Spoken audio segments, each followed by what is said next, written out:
Hello guys, actually একটা ছেলেদের bike থাকাটা কতটা জরুরি দেখো।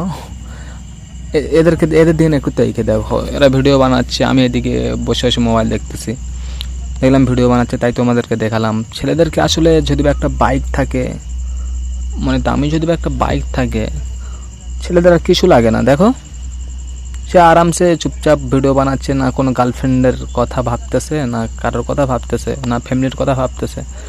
যখন দেখবে একটা গাড়ি আছে নিজের, তখন আর মোটামুটি ফাঁকায় গাড়িটা নিয়ে বের হয়ে গেলে আর কোনো টেনশন থাকে না, নো টেনশন, পুরো রিল্যাক্সে ভিডিও বানাও, খাও দাও, টাকা পয়সা নিয়ে ঘোরো।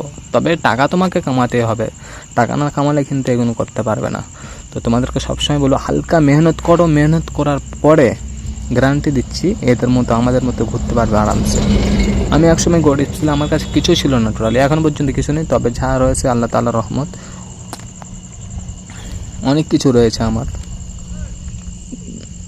যেটুকু রয়েছে আল্লাহ তাআলার রহমত। ঠিক আছে, দেখো আরামসে ভিডিও বানাচ্ছি, খাচ্ছি, যাচ্ছি, ঘুরতেছি, কোনো টেনশন নেই, নো টেনশন ব্রো।